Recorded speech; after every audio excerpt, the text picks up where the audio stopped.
Does it sound like I'm... It sounds like it does. you're... Okay, good. You guys, sometimes my voice is so loud in my own head. It's hard to tell if it's being projected to you all sufficiently. I'm Kristen Studdard. Or is she? I'm Ed Salazar. Oh my goodness. How many of y'all have been to a Seems Legit or Three Truths, One Lie show before? Clap your hands. Good. Oh. Okay, if you have never been to one, clap your hands. Oh. Okay.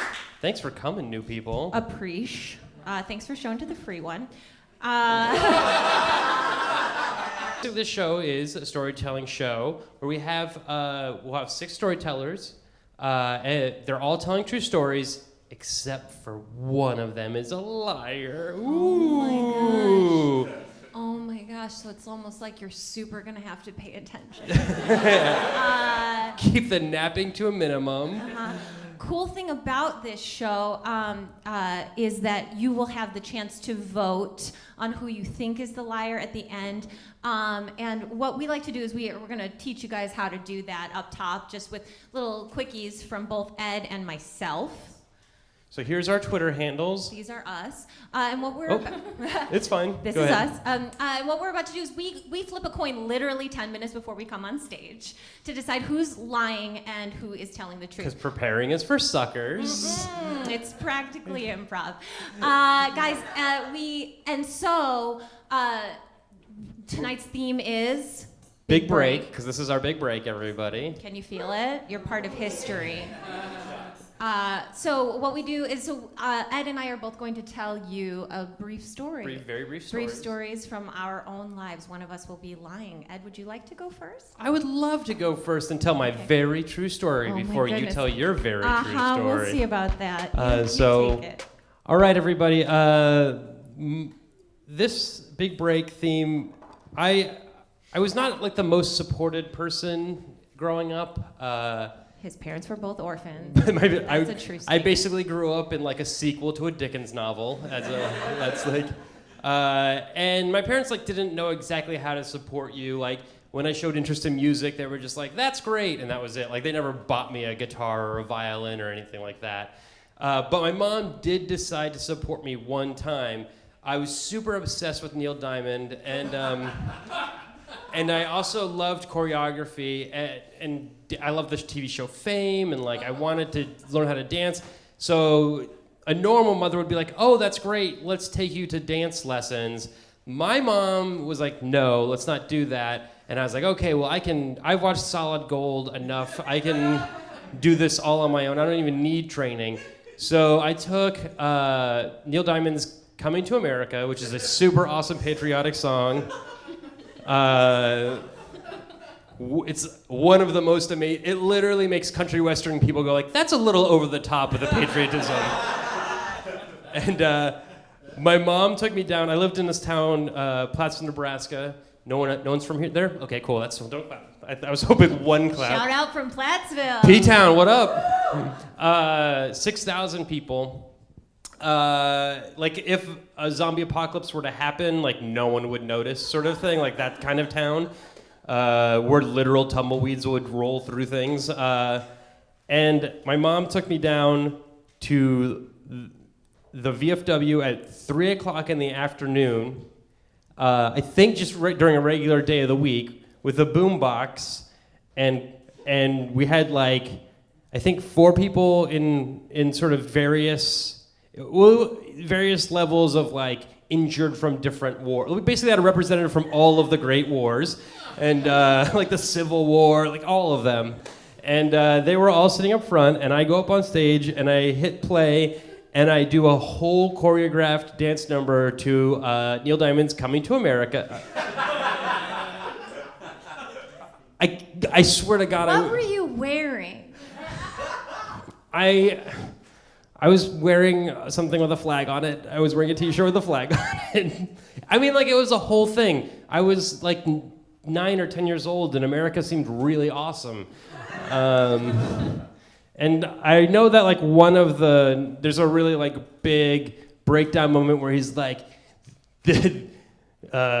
these lands of liberty today, and there's, like, an audience sort of, like, overdub, like, today! And I'm, like, on stage by myself. I remember it being super sunny. Like I remember like being in just like the most sun-drenched room ever and going, "Today!" like that. And I finished my number, and then like no one applauds. They are more traumatized, but they all have PTSD, and then immediately them getting wheeled around for bingo that starts in an hour. Like it opened with Ed Salazar, closed the show with bingo. You guys, my story, we also do not discuss like what our stories are going to be about or anything like this. My story is also about dancing. I was a member of the Porter Pixies dance team in high school. It was like the Pom Squad. So when you're a freshman, you can join this all-freshman team full of dancers called the Porter Pixies, and you had to audition and things like that. And I have rhythm, but I don't have a lot of like training. Which I think that's where the story takes place, at the nexus of my rhythm and me being outed for not having any training. Essentially what happened was I had been on the dance team my freshman year. I had skated by. We had done our first routine to John Mellencamp's ROCK in the USA. Classic. Like this, giant pom-pom. And my sophomore year, you had to audition for varsity. And so, or try out for varsity, that's the sporting term. To try out for varsity. That's the industry term. That is the industry for varsity. You can see where this ends, guys, with me doing theater. So you have to try out for varsity. And the coach from our freshman team was present at the tryouts, and she had really liked me because I have a lot of positive energy. And I like barely skated by through like the skills portion. You have to be able to do like a right splits, a left splits, a middle splits, and then like a switch leap, which I cannot do. And then wait, can you show a switch leap just real quick? What's a It's like, but if your first leg goes back like that, you go like these, switch in the air. It's like that. So graceful. I mean, I've still got it. So my sophomore year, I get put on the varsity team through no fault of my own. And then we go to like dance camp that summer. And we're all learning the routines. And the thing is, the first night of dance camp is just like you imagine it.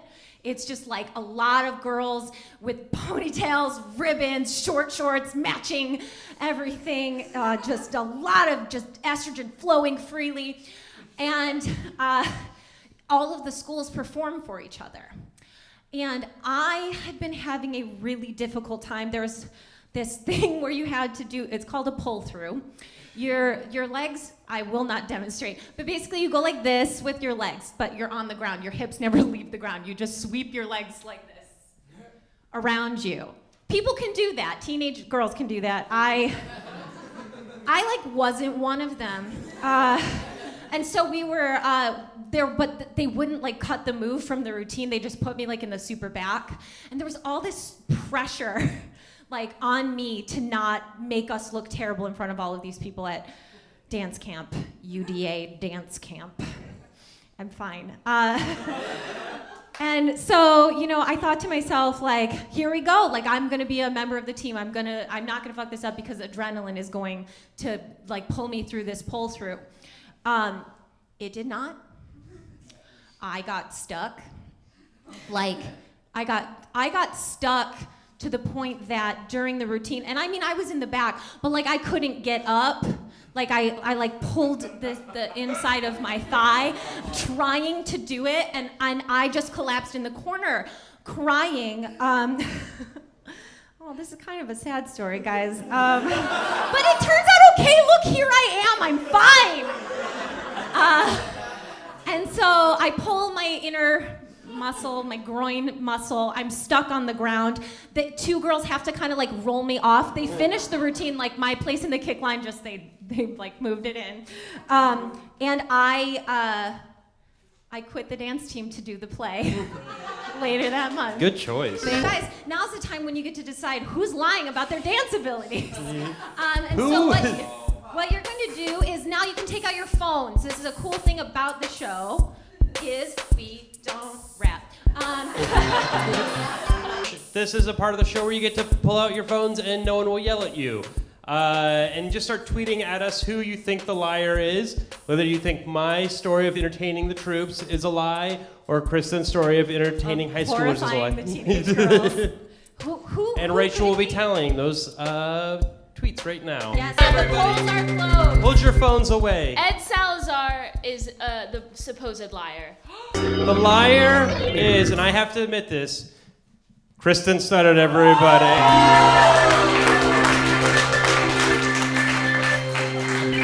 Here's what I love about this show is that it's making us into sociopaths. We get every time we get better at lying. Yeah.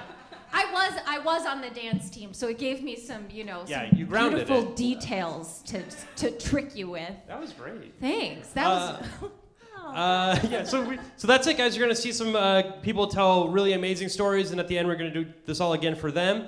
We want to bring out your first performer right now. Absolutely. You're gonna leave your mic for him, and I will take mine with me. All right, good. Okay, you ready to introduce him? Yeah, I think so. We're gonna do it together. Do it together. This next comic to the stage. We should have done it together. No. Okay. That's all right. This next comic coming to the stage runs a show. Is a part of a show Comedy Collective, and has a show on Sunday nights not far from here at the Complex Theater. Is one of the Called Power Violence. Called Power Violence. Yeah. He's one of the funniest people I know. Everyone, please welcome Whitmer Thomas. Oh man. Okay. Well, I've had a few big breaks, and I guess I really I don't know. It's difficult. I came to LA when I was 18 years old, and a lot of weird stuff has happened since then, and a lot of the potential big breaks. I don't know. When I came here, I was 18 years old, and I was wide-eyed and tan, and there was no reason for anybody to say no to me. I came here to be a writer and an actor. I don't know. I just wanted to be here and be doing that, and through going to community college, I ended up meeting some people who introduced me to other people, and then I made some friends, and eventually I made friends with all of these dudes. Most of them were named Jeremy. And they were all really cute boys, some of them under the age of 18. And a lot of them had nice hair, curly, nice, pretty hair, and they had pretty bodies and skinny little bodies, and they were just pretty boys. And these guys liked me, and so I would kind of roll with them. They made me feel good about myself, so a couple weeks into hanging out, they all were saying they were going to Disneyland, and they had said they had been before with this famous director named Bryan Singer, and that Bryan Singer had been taking them all to Disneyland for free, and I was like, that sounds great. So I thought, well, I would love to go if I'm invited. And so they invited me to go, and I was planning on going. And I remember even calling my dad to tell him about it. I was like, Dad, Bryan Singer's taking me and a bunch of other cute, adorable boys to Disneyland. And I was like, I don't know who that is, dude. Probably not a good idea, though. Anyway, so it ended up that morning, that I had gotten a call from this background actor site that I had signed up for, and they said I could be a cast background extra on the OC. And so I was like, oh, well, this is probably a better idea for me to go do that. So I did that, and I told my friend Jeremy, hey, give me a call after Disneyland. I'd love to hang and meet Bryan. And he was like, okay. So he gave me a call after that, and I still wasn't done. I hadn't wrapped yet with my OC job. And he's like, we're all going to go spend the night at his house. All of us. And I was like, oh, man, I guess I can't make it. And the next day I texted Jeremy, hey, man, how was that slumber party? And he never responded, and I never talked to Jeremy again. So who knows what happened to him, man.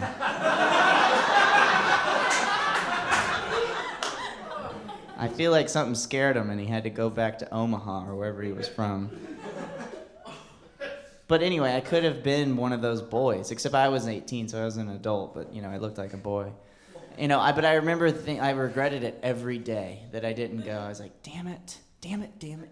Should have gone to Disneyland with Bryan Singer and his friends. My real big break opportunity that I thought I had, I was 10 years old, and my mom was this musician, and she had dated a lot of famous people when she was younger. She had dated Daryl Hall from Hall & Oates and Don Henley from the Eagles, and she sang backup for Bob Marley and the Wailers, and she was just like a cool woman. And later in life, she, I guess, wasn't so cool anymore because she started dating Dennis Haskins from Saved by the Bell. Mr. Belding. And the way that I discovered that was like one of the most traumatic moments of my life. Like I really thought that Dennis, Mr. Belding, like had the key to my success as a movie star. When I was 10 years old, he would call and I'd be like, hey Dennis, so got any big parts for me out there? Like I thought that Dennis could do anything at the moment, the late 90s, which, he was already washed up. So my mom had a really bad drinking problem. She had been to rehab, 12 times, and she had been sober for about a week, and she decided to celebrate by going to New York. And so I go to New York with her and my older brother and my cousins, and we're at the hotel one night, and they all decide to leave. My brother and my cousins go do teenager things. My mom goes and does an adult thing. And they leave me at the hotel by myself, and I was watching Dana Carvey's HBO special, and I get a phone call, and I answer it, and the hotel had this courtyard in the center of it, so you could see, it was like a square hotel, and you could see into the other rooms. I get this phone call, and this is the most terrifying thing. I answer it, and it's just a man with that scream voice, that like, I'm gonna gut you, that voice. But he goes, I answer it, I go, hello, and he goes, hey little boy, I'm gonna come in there and fuck you in the ass. Which is not funny, it's just terrifying. And so I hang up and crawl under the bed. And he calls back again, I answer, and he goes, don't you fucking hide under the bed, I'm gonna come in there right now and fuck you in the ass. And so I bolt out of the hotel. I run down the stairs, I run into the lobby bar, and I go, have you seen my mom? They're like, I don't know, I don't know who you're talking about. Then I run across the street to another bar, and I look inside to see if my mom's in there. She's not in there, and I run back across the street to another bar, and she's in there. And I run up to her, and I'm really upset because she was sober. She was supposed to be sober. She had a bottle of alcohol, and I was really sad. And I was like, freaking out, I was like, Mom, there's a man, and he keeps calling me, and he keeps saying awful things, Mama. Oh, no, I don't know what to do. And why are you drinking? You said you're not, you said you stopped. And then I turned, and this is when I discovered this. I was like, why are you drinking? You said you're, and what is Mr. Belding doing here? That was the first time I realized my mom was dating Mr. Belding. Was post almost rape. And I don't know. And then they eventually broke up. And Mom then started dating Howard Scott from War. And he was really stoked to my political punk career when I was 12 years old. I really dove in there. But anyway, that's it. Mr. Belding, I thought he was my answer, but he wasn't. He sucks. You guys, our next performer, you may know him from Chelsea Lately, or his web series Verbal Voguing, or his current web series The Snap, which is a weekly takedown. You guys are going to frickin' love him. His name is Louis Vertel, and let's hear it for him. Come on. I want you to know that the minute Whitmer mentioned Bryan Singer, everybody was like stacked in the doorway listening like the Muppet Babies. It was, is he here? I'm actually going to begin this, unfortunately, by disappointing you. About 6 years ago, we had a national election with two diametrically opposed candidates. And I don't know what you've gathered from my effeminate auctioneer energy. But actually, I did not vote for who you think I would have voted for. You'll probably be disappointed in me. So I'm just going to say this. Hope we can get over this. I did not vote for Adam Lambert. I voted for Chris Allen. This is serious. It's an American Idol 2009 joke. I hope you guys all understood that. And you better, because this is a fucked up story about Adam Lambert. So enjoy it. Here's the thing. When he happened, he wasn't out yet when he was on the show. But like, gay people were really rallying around him. And my problem was that I fucking hated him. To me, everything he sang sounded like the worst Heart song ever. No matter what the fucking song was, it could have been like Highway 61 Revisited, and it sounded like Ann Wilson was dying. You know what I mean? He was like gay, skinny, fat Elvis, right? Think about it. You know I'm right. Meanwhile, I kind of liked the weird Alabama guy he was up against. Like, I related to him more. Like, he was just some straight guy who shopped at the Buckle. I understood that. So I voted for him. But anyway, so I had sort of, around this time, 2009, made myself known as somebody who did not like Adam Lambert. I was not signed on to Adam Lambert. Well, my first job in LA was working for this horrible website that was on its last legs, but it was run by a company that used to run a very famous movie magazine. So the one thing this fucking stupid cum dump website had going for it was that it ran this award show where, follow me, they gave these meaningless awards. It would literally be something like, the hottest CW star under 14, something ridiculous, an actual trophy was given for this. And they would have that person come, and then one of their celebrity friends would present it to them. And it'd be and then they'd get a picture with the two celebrities in front of the Svedka vodka banner, and then that would make money, and then Extra would come and shoot it, and suddenly it's a money-making operation. Anyway, it's this how this whole town works, right? These horrible corporate things. Anyway, so I worked for this horrible website under two people. How can I express how horrible they were? Two women. The first one was named Deb. Guess what Deb was short for? Deb.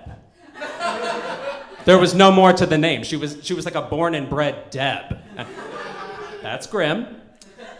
Then there was this other woman named Marianne. Marianne, 100% of the time, wore harem pants. Usually doesn't mean you're a good person. And also, deep, insane harem pants. There was, the length between, her actual crotch and the harem crotch was about a Jenga board. That's about how long it was, always. And as you can tell, I prefer, if we're talking in Parker Brothers lingo, about half a Monopoly thimble is what I prefer. So the day of this fucking cum dump award show, the best part about this award show, so the whole gimmick is that celebrities are presenting to each other and it's very earnest and fun and they love each other. Except I wrote the speeches they gave. So it was I had to pretend I was writing as their friend who just appreciates all their fucking work. You know what I mean? So it's sorry, chick from the Vampire Diaries who thought Ian Somerhalder actually wrote this beautiful soliloquy about your career. It was actually me and a wiki search. So anyway, the day of the award show, I've done all the fucking work for this. Marianne, saunters over as fast as she can because the harem pants are literally hampering her physical abilities. She goes, Lewis, every person named Marianne who addresses somebody like this. She's we just booked Adam Lambert today. You need to write a speech and we need to have it in 30 minutes. So suddenly I'm jarred because obviously, as you remember, historically, I hate Adam Lambert. So I'm jogging my brain, and I'm coming up with the most effusive, complimentary, florid, ridiculous compliments I can shove into a speech really quickly, and it's ridiculous. I'm saying things like, his incredible voice, his wonderful pout, he, speaks well. I'm literally inventing things to like about Adam Lambert. He has a wonderful strut. You would have thought he was Billy the Kid, the amount I was talking about. I finally fucking get it in. Marianne's whatever, we'll take it. Not pleased. We go to the award show that night. Svedka bottles are everywhere. Marianne's drop kicking them at every celebrity in sight, getting pictures, all these things.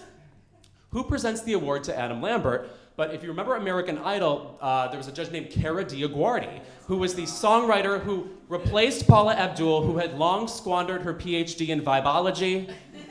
If you know Paula Abdul, that is the best fucking Paula Abdul joke you will ever fucking hear. Thank you, a woman or something gay.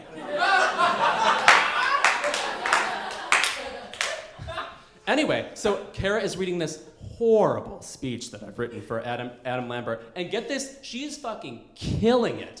Delivering it hard, landing the right syllables. It's like beat poetry. We're like, this woman has like an audiobook career. We should get her a fucking Kipling anthology. Like, we're like obsessed with her. We can't believe she's nailing it, whatever. So Adam Lambert goes up and accepts it. All is good. I'm thankful it went well because I really thought I was going to be fired for writing really a shit speech with like lots of like laced in sarcasm about how I don't like him and stuff. Thought I'd just gotten away with it.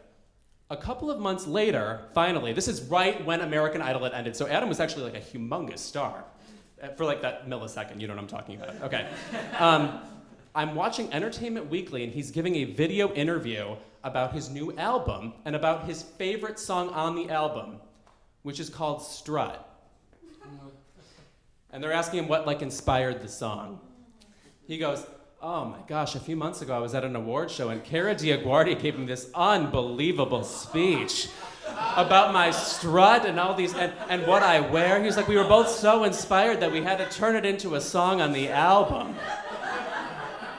Okay, a couple of things just happened here. Cara DiAguardi claims she fucking wrote the speech. Like she's like the Martin Luther King of saving Adam Lambert. 2, I go from like the #1 detractor of Adam to the #1 actual Adam muse. Disgusting. There's like just desserts. But all was well because at the end of the day, I got to have a good laugh about it with Chris Allen, who was my cashier at the Buckle yesterday. Thank you so much. This next comedian coming on stage is a really good friend of mine. I love her to death. She writes for the show Ridiculousness. You may have seen her on Comedy Bang Bang and The Birthday Boys. Everyone, please welcome to stage Emily Maya Mills. Thank you. Hello. So, it was the late 1990s.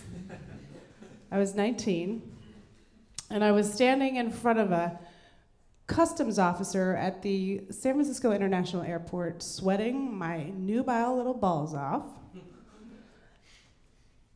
And I just stepped off a plane from Guadalajara, which I had connected from Mexico City, which I had connected from Cancun, which I had connected from Havana, Cuba.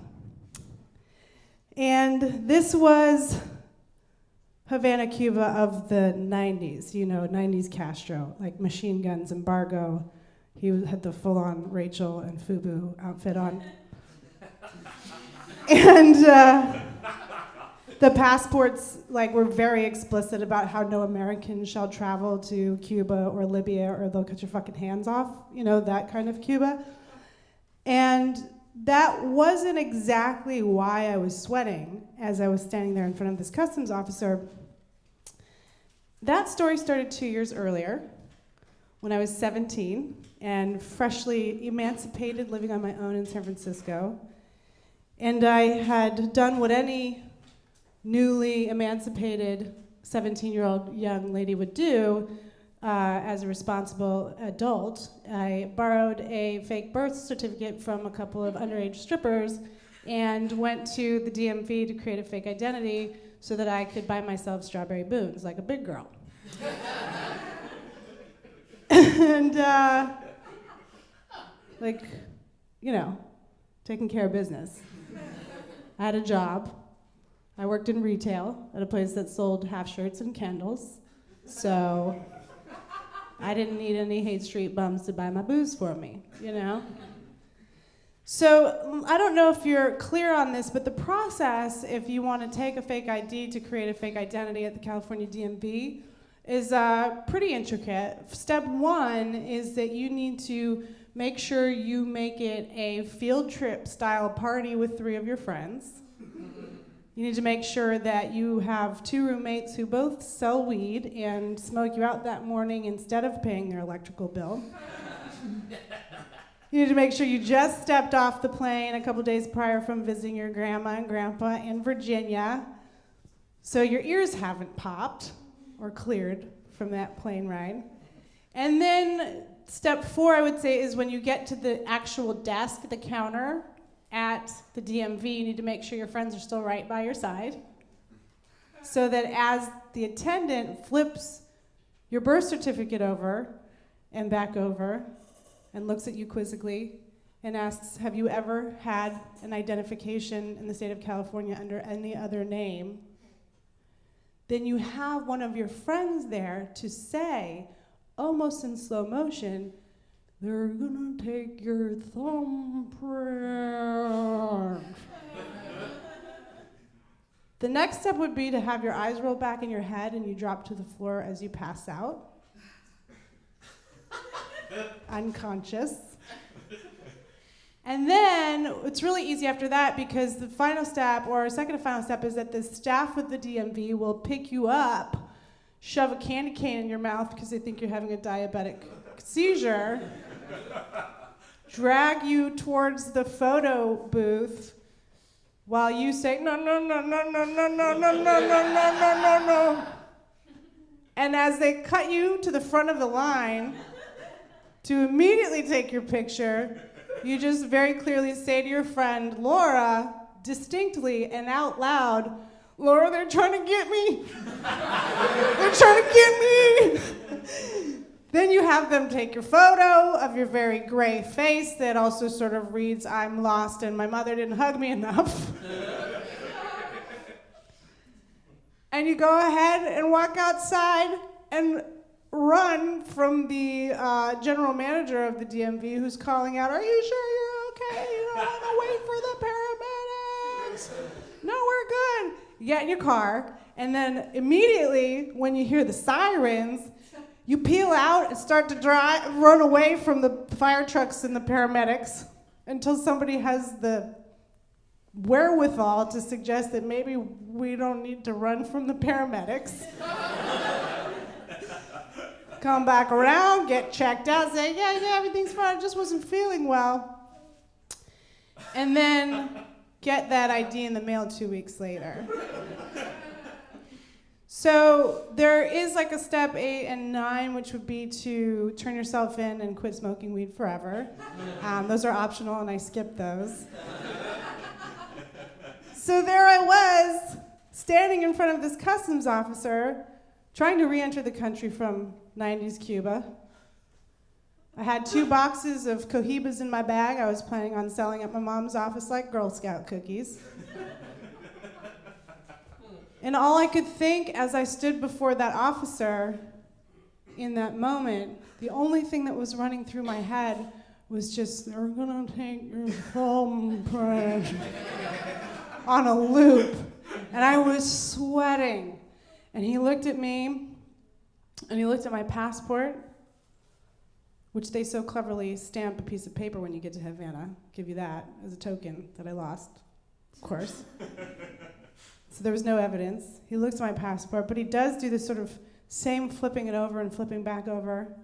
He looks at me like deep in my eyes. He looks at my bag that I'm carrying. He looks back into my eyes and then what seems like into my soul. And he says, you got any iguanas in that bag? Get in here, come on, get in here. You remind me of my daughter, come on, get on in here. And then they did proceed to single out and pull aside the one Rastafarian fellow who was on our travel group and question him for 3 hours. Thank you, I'm Emily Maya Mills. You guys are going to really love our next performer. He also writes for ridiculousness, and he has a ridiculously fun name to say, and that is Hampton Yount. My dad does a lot of drugs. He loves them. Loves them. He's cuckoo for them. He claims he's done 400 hits of acid, which is 25 too many. It's too many. That's just greedy then. You're being overindulgent. We've gotten in like weird arguments sometimes. We were arguing about God one time, and he was like, oh, I know there's a God because one time I was like, God, if you exist, let me move this rock with my mind, and then I moved a rock with my mind, so there must be a God. And I was like, Dad, at any point in the day did you do acid? And he was like, well, yeah. He was like, but that was like 8 hours before. That's like way out of your system by then. It's like, you can't tell any story that involves in the day you did acid, and it immediately becomes suspect, right? It doesn't matter what the fucking story is. You could be like, I put a bunch of eggs in the fridge. I don't know. Did you? If we look in there, like a bunch of doll heads gonna just like pour out, like, oh no, you gappy. He's a crazy guy. He makes a lot of decisions. When we were growing up, we'd have to travel with him. He's like a mineral dealer, which is a job that doesn't really exist. He basically lives off the grid, and he's claimed to have worked for the CIA. I don't know if that's true or not, but that's possible. It's possible. Knowing him, it's possible. One time when I was a kid, he just this is just kind of sums up my dad, where somebody had stolen a mineral from him. A mineral is like a gem crystal. It's like a thing that like weird gypsies and people like and they collect, and sometimes you'll see in museums. And this is what he does for a living: is he like just trades these, and it's like off the books basically. Like it's just like basically thieves dealing with other thieves. And he had his 4 kids with him traveling around the world when we were kids, and we would like I saw him like bribe like police officers and stuff, like just to like get crystals out of the country. It's weird, like, but that's largely my childhood. But this, I feel, sums him up best. My dad, a guy stole from him, and then he was wearing like this big poncho, and he was at a mineral show, and he like walked up to the guy, and he was like, you got to give back that crystal. And the guy just had it. He wasn't even trying to, he was like, no, it's mine now. Like, that's the level of thieves he just dealt with, where they just, no, I stole it when you weren't looking. Now I have it. Ha! And my dad was just like, he's wearing the poncho. It was the coolest thing I ever saw, but he did like a fucking ninja kick. Like that dope. Just like bam! Like within this close to the guy's fucking face. And it's just like, here you go. Here is the crystal. That's my dad. That's my dad. That's how he chooses to deal with things. And he makes a lot of decisions that I don't like. Now in retrospect, I've gone through therapy. I'm like, wow, man, that guy, fuck him. He, wow, just kind of blown away. All the shit. You know, like when you realize like years later when your parents are like, oh, I did coke for many years. You're like, oh, like it's just like a puzzle piece just got landed and you're just like, yeah, coke. Like everything makes sense. Like suddenly, you're like, when my mom fucking drove off the side of the road and just started punching a tree, coke. And then she just hated that tree. I was like, why are you so mad? It was so disturbing when that happened. But then years later, I go, oh, you did coke. I'm 30. I have friends that do coke. Oh, I get it. You're weird, like me. You're weird. But they made weird decisions. My dad, they found when he got a little bit of money, when he started doing well with the gems, there was a little bit of cash going. He was like, I'm gonna send my kids to private school. But he found the worst private school I think I've ever. This is the school I went to, and it was in an old folks' home. That's the private school I went to. Was inside of an old folks' home, inside of old like people's rooms that they died. They were gone. And that was the new school that was forming. This was like a bunch of radical teachers who had like broken off from the administration part of a school and were just like, we're gonna form our own school! Which is cool when it's a Sandra Bullock movie. But when you're living it and you're the kid like in the new school that's like their workshop, they're trying to figure it out. It's fucking, we don't know. It's a private school, so they don't have to fucking vet their teachers. The teachers there were like 19 years old. There was a teacher there who was 20 years old. He fucked my sister. That happened in an old folks' home. That's the school that we all lived in. And okay, so half the school, I say half, most of the school, was the old folks home. Then they had the classes. Elderly people who had dementia would just wander into classes. Sometimes they'd be like, Kevin, where's Kevin? Where's my boy? He's not here, ma'am. And that was, the background of that school. It was kind of disturbing. The health teacher died of a heart attack in front of all the students. He taught how to save people from heart attacks and stuff. Like, they all just watched, like, whoa, he's dying. It was really sad. It was a fucked up school. 4 teachers got, child molestation charges against them. And 1 was a principal. So, hey, doing pretty well. It was a weird school. It attracted a lot of weird kids by de facto.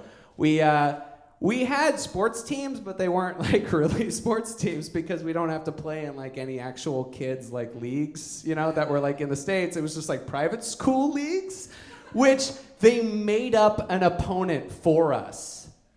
That's okay. So my school was like Wakefield. That was the place. The big rival that we had growing up was called Seton. And I never played sports, but I remember everyone always being like, oh, Seton, we're gonna wreck Seton. Like the main course of study at the school is Latin. But we're gonna crush Seton at women's field hockey. We're gonna get them. That was the big school. Seton was I found this out in adult age, was a conglomerate of homeschooled kids who never met each other, essentially. Do you understand? That was our big enemy. And we lost to Seton Incorporated all the time. Kids who'd never met each other, who no practice. Some believe in like weird God shit. They're beating the fuck out of us on a regular basis.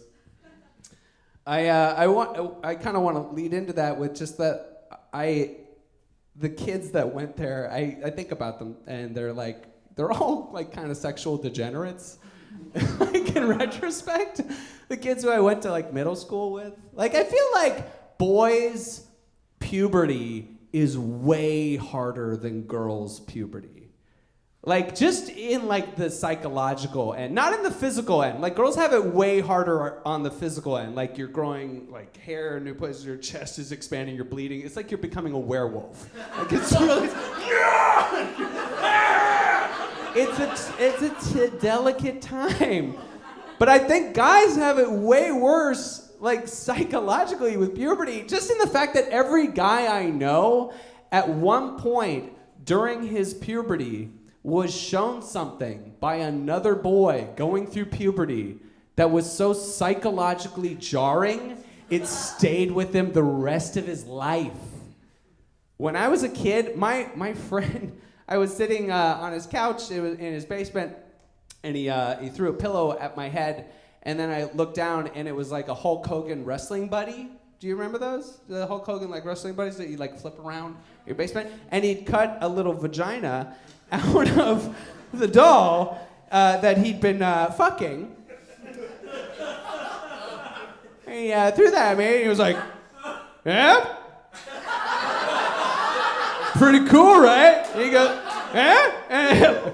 And I knew nothing of sex. I didn't masturbate till I was 19. I was raised super Catholic, and that's way too late in life. It was literally the night I became an atheist. That's how I actually remember it. Because I thought I was going to hell, so it was just like, I was in bed one night, just like laying awake, like rock hard erection, just like, it's probably bullshit. Hey, I can see clearly now the rain is gone. But, so he threw that at me. Listen to my lap, and he goes, I didn't know anything of sex. I knew nothing of sex. And he goes, hey, I jerk off with that. Yeah? Like, pretty cool, right? And I'd heard, like, movies say jerking off, and I was like, yeah, awesome. Like, yeah, cool, super cool. I probably said radical. It was the 90s. And then he like takes a cue from me and he just like lifts up this other pillow that's just like a poorly frosted cake of cum. Just like, bruh. It's just solid. And he goes, well, my brother jerks off with this. I remembered all this a week ago. This all Vietnam flashed back into my mind. All of a sudden, where it's like, he threw it at my face! The wrestling buddy threw it at my face! Girls don't have that. Girls don't have that. Girls don't get off on showing fucked up shit to other girls. No girls ever run up to her friends at the end. Like she had a big date the night before, goes up to her friends the next day and is like, guys, check it out, smell my pussy. It totally smells like fingers. Check it out. It's got that distinct finger aroma. Yeah. Super gross, but you know what? You guys have been great. Have a great night. Thank you. This next comic coming to stage is one of the hosts of The Meltdown, which is soon to be a TV show on Comedy Central. Please welcome to stage Jonah Ray, everybody! I didn't know they wanted me to talk about the big break, and I've been out in Los Angeles since August of 2001, and my first job out here was that I worked at a record store in Venice Beach, and I was so excited because it was like Venice Beach seemed very exotic to me, and I found it was nothing but burnout trust fund hippies that were way too into the doors. There's a bunch of fucking shitty kids that went out there because of the ramblings of a drunken asshole poet in Jim Morrison. A real piece of shit, if you ask me. And I had to deal with these people all the time. They had a lot of weird customers at this record store. And it was, one of the customers was the first day, like it was this guy who was a regular. His name was Barry Sobel. He was a comic in the 80s. And he had somewhat of a crush on the employee that left that I replaced. So on one of the first days I was working, Barry Sobel from Revenge of the Nerds Part 2 comes in, and he's like, he comes in, he's like, hey, who the fuck are you? And I was like, I'm Jonah, the new guy. Like I said it like I was in a fucking sitcom. Jonah, the new guy. Like I'm a late season replacement of a TV show. Where'd you come from? I've been in the back. So he's like, I was like, I'm Jonah, the new guy. He's like, where's Chris? I was like, oh, he went to college. He's like, fuck this, and left. And then I turned to my boss, I was like, who's that? He's like, you ever seen Revenge of the Nerds Part 2? I was like, is that the guy from Punchline? He's like, it is. I was like, he don't like me. And he's like, he's fine. He comes back in later and takes my boss aside to complain that I suck. That I am like a piece of shit. He's like, you gotta get rid of that guy. And it turns out the guy before me who worked at that store was a very young, boyish kid who had who was a gorgeous looking, like Wit, but like tinier. So it's like, so if that guy is Bryan Singer, and this kid's Wit. So, and like instead of Disneyland, he like can take you to Tom Hanks's house. He was friends with him because of the movie Punchline. Anyway, so like he like, you know, like would just like, and I was like, hey, I feel you're, I was like, I was never a confrontational kid, and I'm still not a confrontational person, but I was like in, you know, Los Angeles, and I was like, this is time for the new me, and I'm not gonna take someone saying shit about me. I was like, hey, I don't appreciate you, I'm sorry, I just don't like it, I'm sorry. You could just, you know, I'm sorry, it makes me feel bad when you say that. And he's like, I don't even think I'm gonna shop here anymore. Just kind of being like a complainer, and he came there all the time. Anyway, later that night, I went to a show in downtown Los Angeles. I was living in San Pedro at the time, so I tried to get off of work early, couldn't, got off of work, got back home to San Pedro, where everyone was already drinking and getting ready to drive up to downtown because it's like 20 miles on the freeway. Let's drink to make sure the drive is less not dangerous. And so we all start, and everyone's had already been kind of drinking, so I needed to catch up, which is something you think about when you're a child and you want to drink. When you're an adult, you never go, well, I better drink real fast to catch up. No, that's for children. You guys clearly don't know how to drink if that's something that you think you need to do. It's like when you need to catch up is meaning you're just going to hurt your tummy. That's what it's going to happen. What I did is I made a mix of mostly gin, but then it wasn't enough that I thought I should have, so also vodka and whiskey, and then cherry Coke. And well, bad cherry Coke for color. And so I'm drinking that in the back of a van on the way up to downtown Los Angeles, and it's like at some real shitty part of downtown. It's in an abandoned building on the 3rd floor. There's a punk show going on, and I walk in, and right when I walk in, my belly's all distended and full from all this booze, and some guy right when I walk in, he's like, "Hey, you want a beer?" And I was like, "Yeah, Los Angeles is great." And I was like, "I'll take." I took the berries on. Here's another one, so you don't ask me later. I was like, "Holy shit!" He read my mind and saw the future that I would probably do that. And so I start to drink one beer, and then a band starts to play a cover song of Screeching Weasel, one of my favorite bands. They play a Screeching Weasel song, and I'm like, "Oh man, I gotta dance to this." So I run up and I'm dancing around after I've just pounded a warm PBR, and I have another one in my hand, and I'm jumping around. I was like, "Oh God, I'm feeling weird. I better relax and replenish my liquids with this shaken up Pabst Blue Ribbon." So it fizzes a bit, and it's real fizzy, and I drink it all the way, and then I start to dance some more, and all it does is just party in my tummy, and it starts to just not make me feel too good at all. And so I realize I have to puke. So I try and go to the bathroom. There's a long line. No one's going to let me cut. And then I was like, oh good.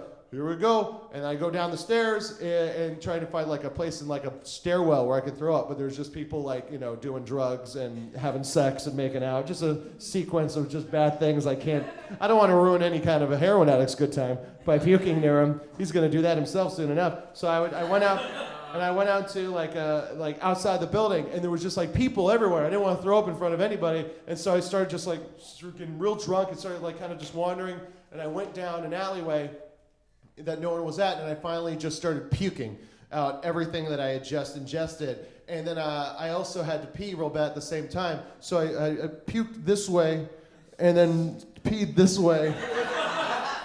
like a shitty Roman sculpture. And just let it all out. And then I lost my balance, fell against the wall, kind of hit my head, slid down, and was exhausted. I was like, ah!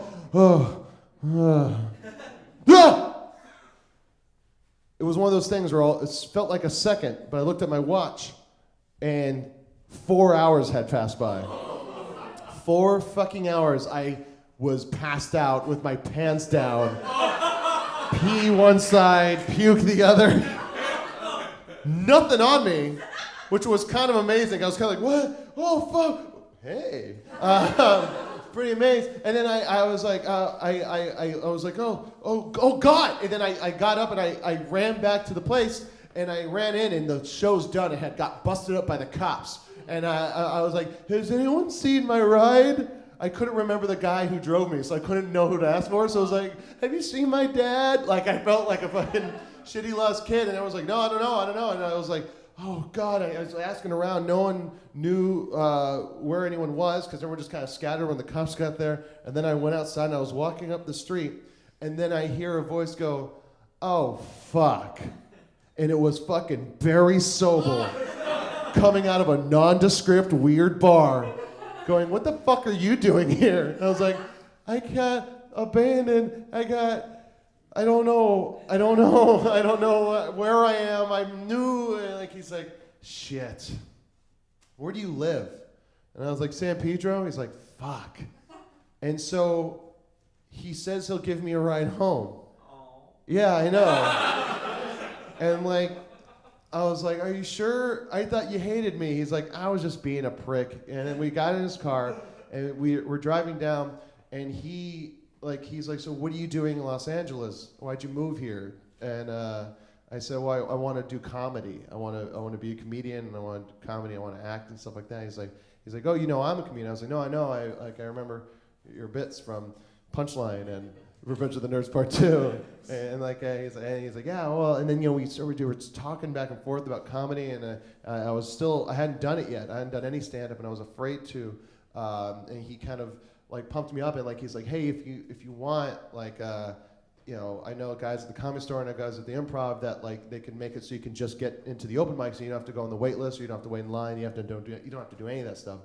And if you want, I can give them your name, and you can call them, and you can sign up that way. I was like, really? He's like, yeah, I'll do that for you. And I was like, that's really nice. He's like, no, I feel like kind of a piece of shit. And I was like, you kind of redeemed yourself with the ride home, way out of your way. I'm not gonna fuck you. He's like, no, it's okay. And then and because of this guy that hated me so much in the beginning of that day, and for this horrible thing that happened to me passing out in an alleyway in downtown Los Angeles, I found this guy, and in this whole sequence of events, like, prompted me to go and do stand-up for the first time, and like feel okay about it, because just talking to him, talking about how he started and how he got me in without having to go through the, you know, irritations of like signing up and waiting in lines, I got to do stand-up, and I got called back, and I got to, like, you know, do regular spots, and all because of this guy that was upset that I wasn't a little tween boy. And that was my big break in this business. I'm Jonah.